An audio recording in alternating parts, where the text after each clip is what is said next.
Good afternoon, Washington. This is a great crowd to have. I tell you, I love talking to geeks. This makes my day.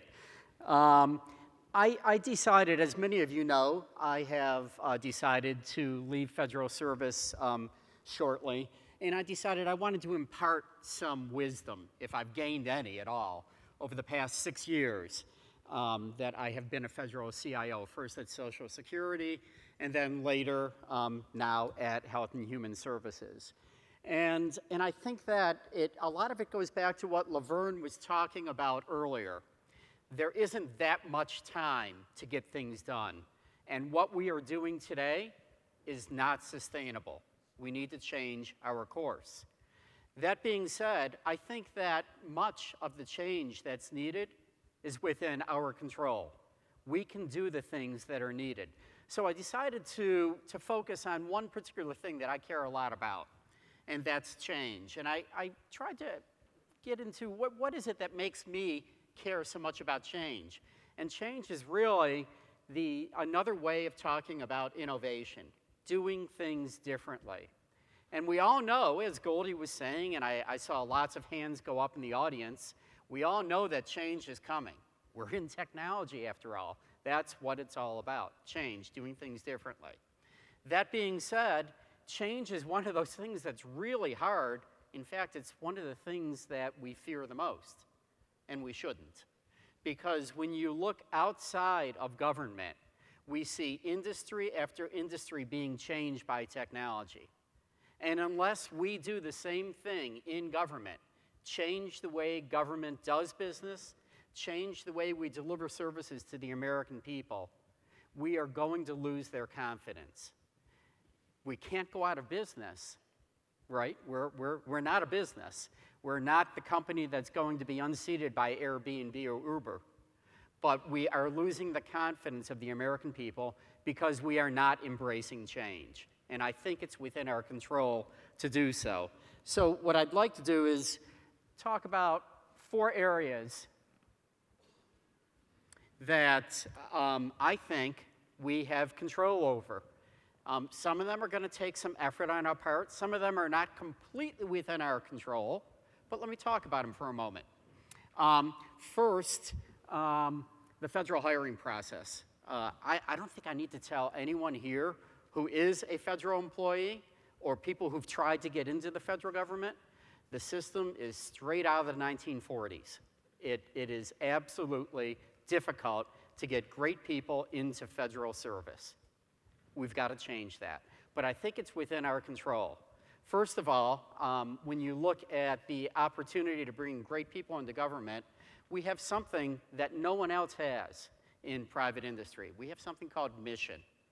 And mission is an incredibly compelling philosophy. Mission motivates people. I have seen across the board in the 6 years I've been in government, lots of people coming out of the woodwork volunteering to do work on behalf of government because they care about the mission of Social Security. They care about the disabled or the elderly.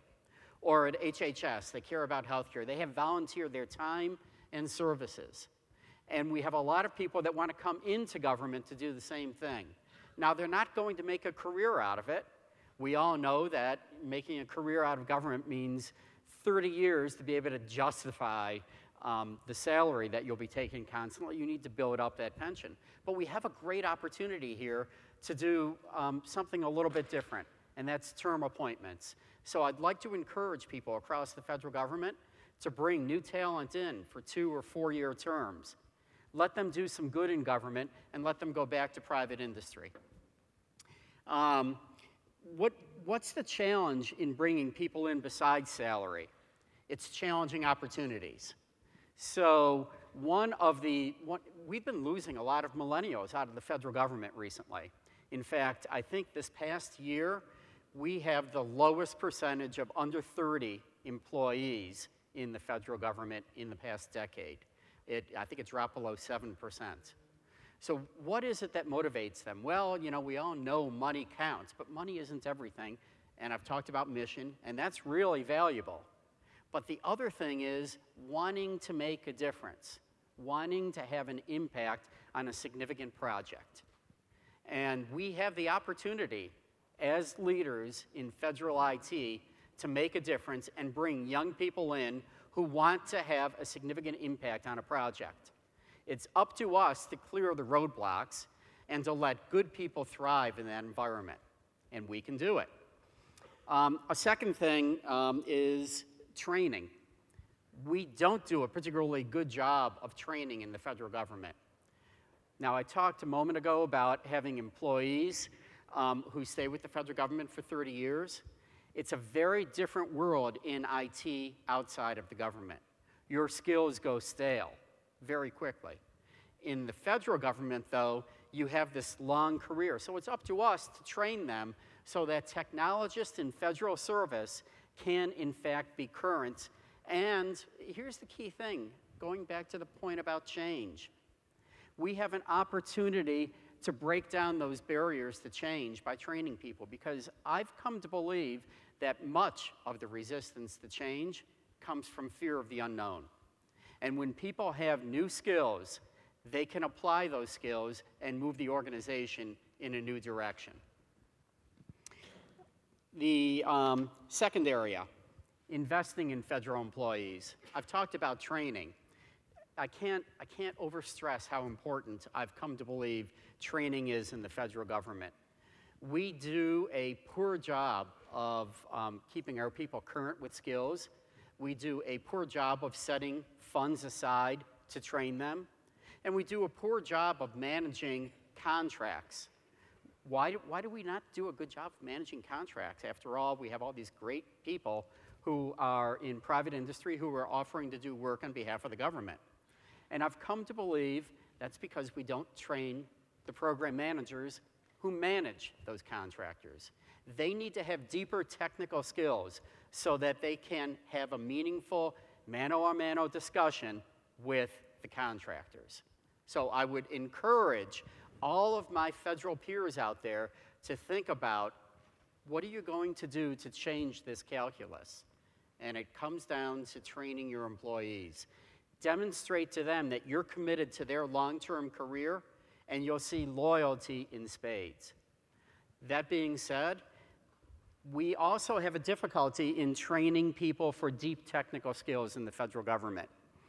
I would love to see us reinvest in federal skills, in technical skills, among federal employees, so that they can, in fact, become part of those agile development teams and not observe the agile development teams in action. The loyalty that you'll create with the employees is going to be enormous, and it will last the 30 years of their career. So one other point I want to make about training. At HHS, we have recently in my office, and we're doing it across the department, we're looking at opportunities to cross-train individuals in jobs. One of the challenges that we all face, and it isn't a story just in HHS, I know it across the government, is we have siloed organizations. Our organizations really focus on their narrow mission, because that's where they get the appropriation from Congress, rather than looking broadly at what the organization needs, or a different way of doing it that raises all boats. Cross-training is a great opportunity to do that. It's also an opportunity for your employees to go out and walk in someone else's shoes for a short period of time, come back and have that perspective. We don't do enough of it, and I think that's what enhances the siloed nature of government. Third point, contracting. I know there are a lot of contractors here. There have been a lot of protests filed recently. I think that protests are a real challenge. The barrier to filing a protest is way too low. If we want to see change, we need to figure out what we can do to raise the bar, make government accountable for a clean, honest contracting process that follows the requirements that government set forth, but do so in a way that doesn't impede the business of government. It has gotten to the point in contracting, for particularly large contracts, that we set aside time for the protest. So instead of the acquisition taking 9 months, we say it's going to take 1.5 years because we know that the protest is going to lock us up. So I'd love to see some creativity among both the contracting community and government in what we can do to diminish the number of protests and make sure that those protests that are filed are truly meaningful. One thought I'd like to toss out is that there be a penalty for filing a protest that isn't upheld. I don't know what that penalty might be, but I'm convinced that by putting a penalty in there, because I can't recall what it is, it's something like $100 to file a protest. By putting a penalty in there, we actually cause people to have a rational business decision. Among government folks here, I would encourage you, when you have a large contract and you've gone through a deliberate process to evaluate that contract, at the end of that, you go back to the companies that lost and you explain to them why you chose the other company. Take the time, be a business partner to those companies, and help them to do better in the future. They'll appreciate the communication. Trust me, they sincerely will.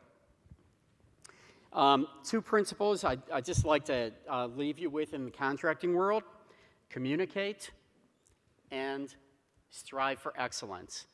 Never accept mediocrity.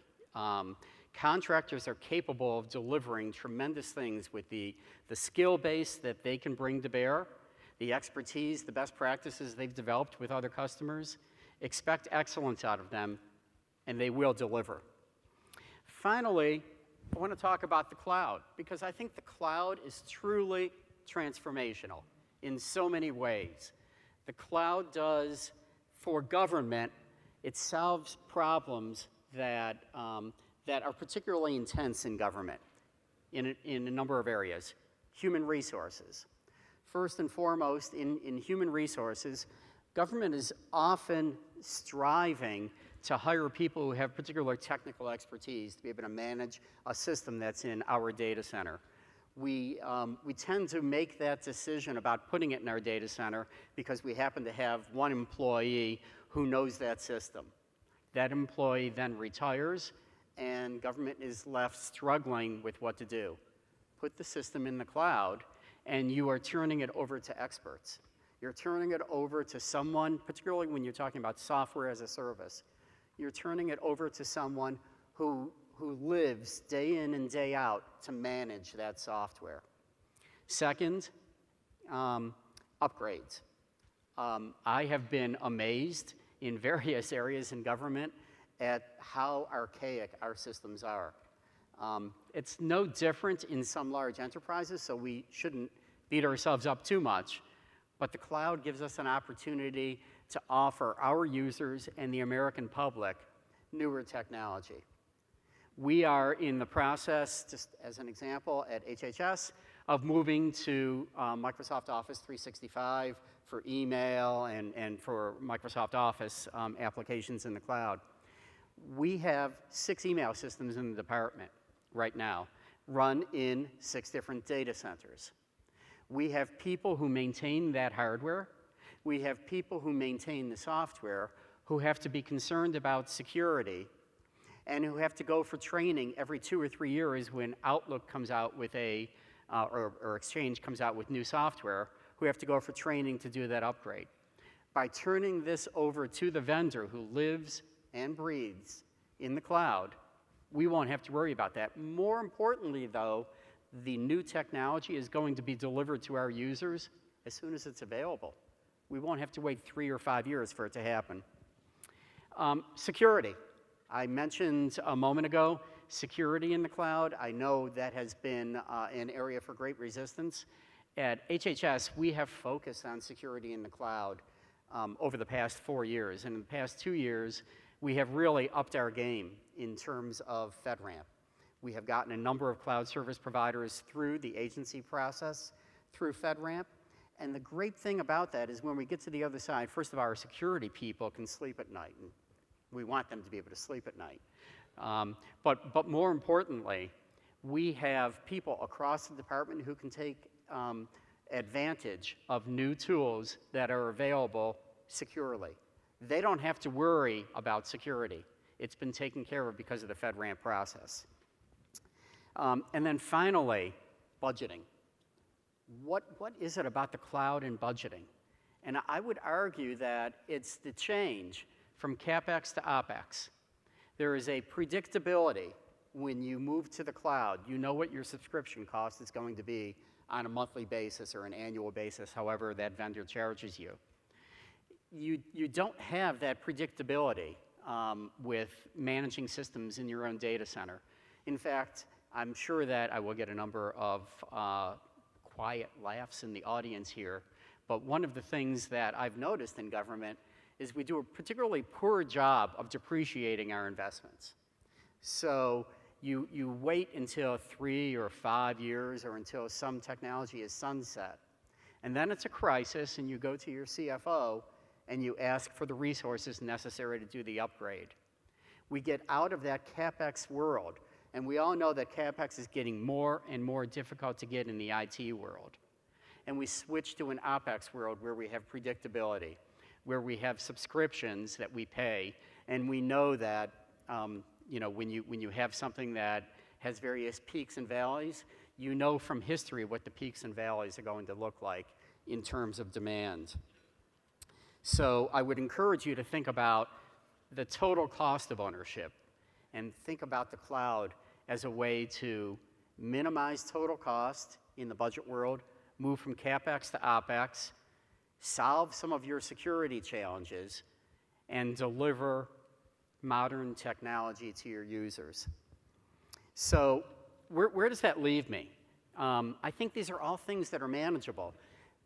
It can feel like one big morass of challenges when you're in federal IT. I think that by focusing on these 4 areas that I've talked about, you can actually make a difference in federal IT. The wind is in our sails in federal IT.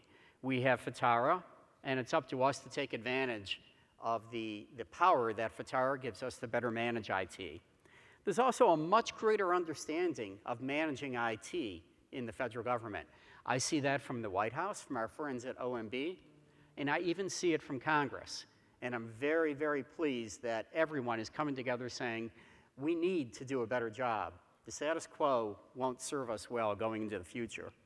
So, and then finally, innovation and maturation of cloud computing, I think adds a little bit of wind to that sail and allows us to sail around the world much more quickly with IT. Thank you all very much.